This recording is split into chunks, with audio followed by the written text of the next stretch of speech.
And at night, before they sleep, to whatever god they pray, they give thanks for me.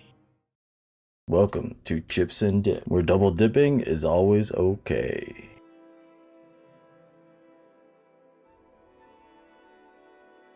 We continue our series proving the Marvel Rivals universe is the multiverse saga we deserve. And we answer the #1 question on everybody's mind. How does one collapse a universe? So, my cat asked me that the other day. It all starts with Doom. All hail God Emperor Doom. In this video, we'll break down Doctor Strange's hero story, Unexpected Guest, where we see the events leading up to the time stream entanglement, climaxing into an explosive interplay between Doom and Doctor. But that's not what I'm gonna do. At the end of this, you'll have a greater understanding of why Doom caused the TE event. Time stream entanglement is a dumb name, but more importantly, who Doom is, down to his core, the type of man he is. Why does Doom doom? And now, with Doom's blessing, let's get into it.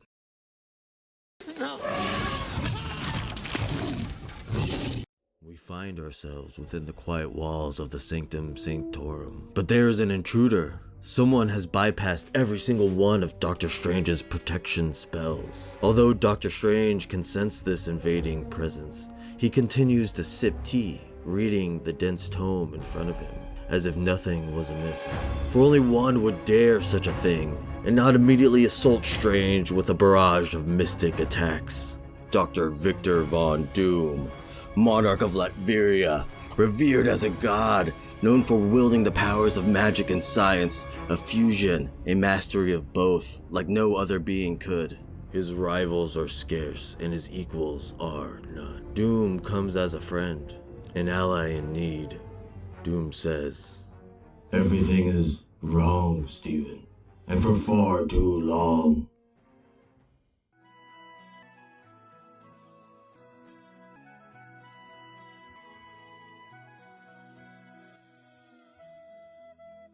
I have discovered a way to bend time itself to my whims. Stephen responds, time is not something to be tampered with. The cost is far too high. But what if the reward were even greater? I am on the verge of something magnificent, Stephen, and you hold the key to my success. Strange reveals that Victor has long sought to undo some critical mistake that has led him down his current path. Doom does not make mistakes.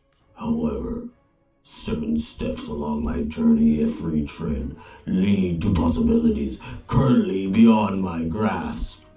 Tell me, Stephen, have you not ever wished to rewind the clock? And what we do here, of course, we see Strange stare at his fingers. I have become who I am supposed to be, Victor, Strange said. Doom reveals he needs access to the Darkhold for the very same spell that created Dracula and his immortal horde. In the study of these dark rites, he may unlock the true nature of time, to repair the mistakes of the past. And when Strange won't budge, Doom says, I was afraid you'd say that, old friend. But I will have what I seek, even if I must take it from you by force. A massive torrent imbued with hideous darkness rushed towards Strange. To Doom's surprise, Strange seemed to cast 2 spells. He clapped his hands together, combining the energies of the Crimson Cosmos and Asgard. Golden thorns pulsing with uncontainable red immobilized Doom. Perhaps I was too harsh in my actions. Release me from these shackles, Stephen, and I will depart your home in peace. Strange has more power in his sanctum, and Doom came unprepared. Strange lets him go, saying, Victor and I may have different goals and opinions when it comes to sorcery, but he always has been a man of his word. And this is true. Doom never lies. Doom is a man of principles and morality. I didn't say angel level morality, closer probably to the other end. He doesn't tyrant just for tyrant's sake, okay? We continue. Indeed. And you also have my word, Stephen, that I will find a way to finally break the bonds of time, with your help or without. Before I go, Stephen, a warning. I have foreseen a great evil coming to the city you call home. You may be safe within your house of truth for now, but those outside its walls will soon be drowning in darkness. This line, he's actually warning Steve, his old friend that he just tried to kill, right? But, in the comics, Doom, he doesn't master science and magic just to gain ultimate power. He definitely becomes like that later on in life. But the original reason was because he wanted enough power to save his mother's soul stolen by Mephisto. And when he finally is up to the correct power level to go do that, he asks none other than Doctor Strange to go help him. And they do that. It's a great story. And then, of course, what we do here at the end is a month later, the time stream entanglement event occurs. Now that story gives us a little taste of Doom, but let's be honest, he lost, and so that's not great, Captain. But if we want to know what truly lies within Doom's soul, we only need to look at Hickman's giant-sized one-shot, self-titled Doom. It starts with a lyric pulled straight from MF Doom's accordion. Living off borrowed time, the clock ticks faster. That'll be the hour they knock the slick blaster. One shot starts with Doom's mangled body drifting through space, surrounded by flotsam. He's dead, or would be, if not for the dark arcane spells, allowing his soul to cling to whatever vestiges of life that is left. He's found by none other than Valeria Richards, Reed and Susan's daughter, Doom's goddaughter. But Mr. Fantastic and the Invisible Woman are gone. In fact, all the heroes are gone. As Valeria brings Doom back to life, she tells her uncle there are only two living beings left in the universe, Valeria and Doom. Galactus has succumbed to his madness, and he has decided to end the universe early. Doom and all the heroes and villains already lost to him once, but Doom wouldn't let it happen again. So Valeria hops Doom up with super soldier serum, a dash of celestial blood grafted to human plasma, and surrounds him in armor made out of Uru metal and vibranium, powered by 3 freaking cosmic cubes. And when he goes to fight the souped up Galactus, there are 3 molecule men serving as his heralds, as his power demands, which of course Doom ends up, absorbing them, as one does. What follows are the final words of Doom in a fight to save the nothing that remains. Foremost.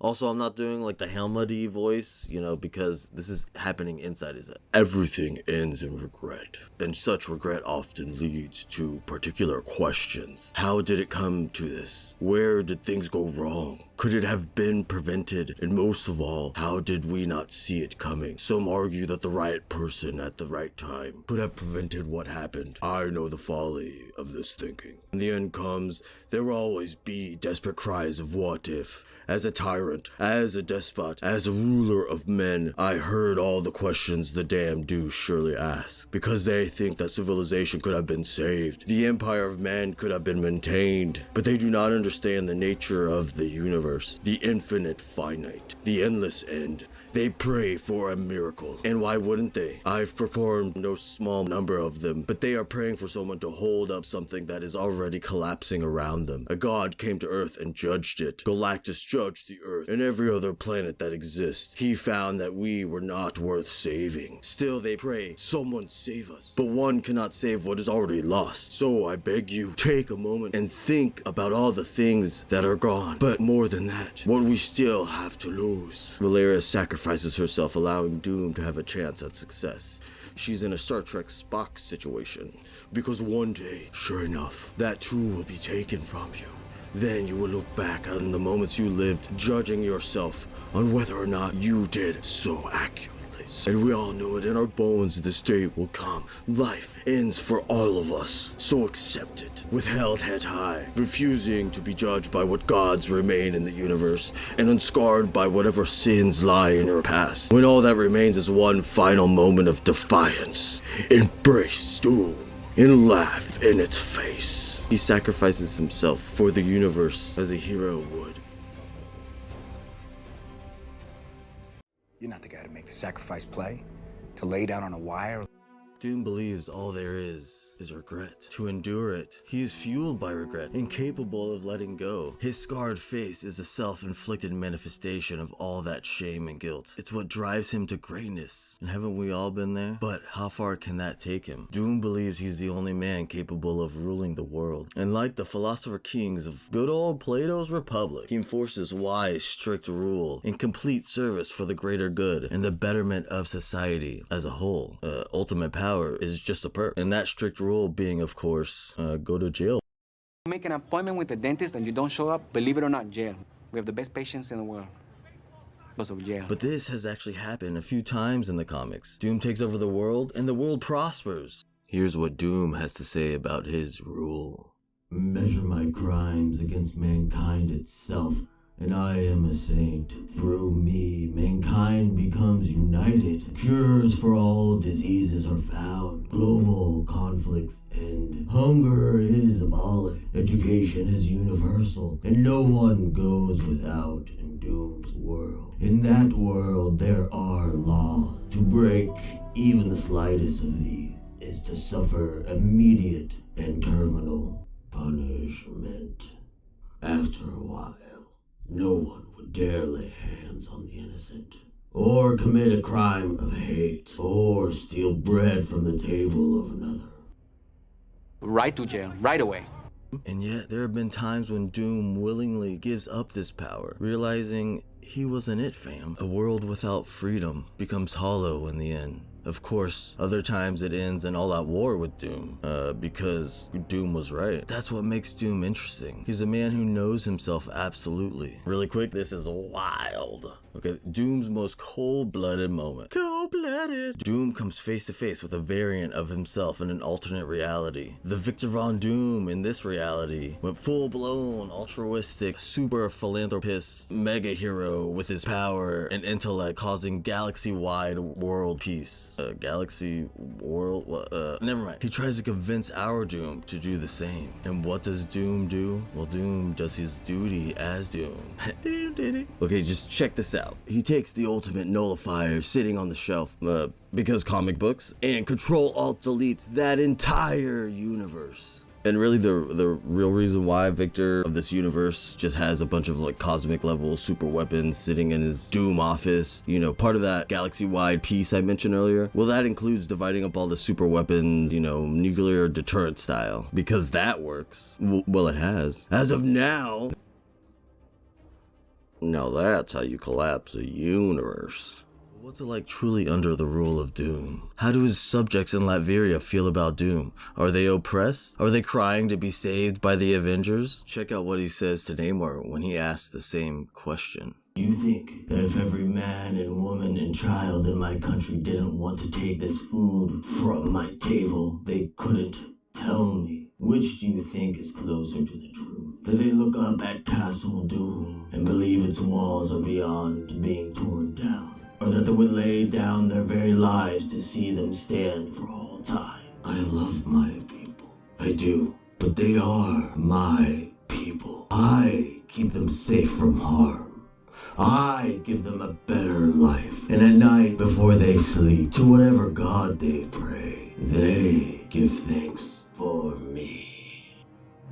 And this is absolutely true. In a world that almost ends every few years, the people in Latveria don't have to worry. No one dies of alien invasions in Latveria because of Doom. Can't say the same for the New Yorkers of the Marvel universe, you know? Does anybody actually read the New Yorker? Doom makes us question our notions of leadership and morality. And you may not agree with him and his ways and his philosophy. I know I don't. But when it comes to the end of everything, I wouldn't want anyone else standing at the precipice of Doom. All hail God Emperor Doom. Hey, if you liked what you heard or enjoyed yourself, make sure to Sacrifice a like and subscribe to the algorithm god. you know, so you keep getting what you like.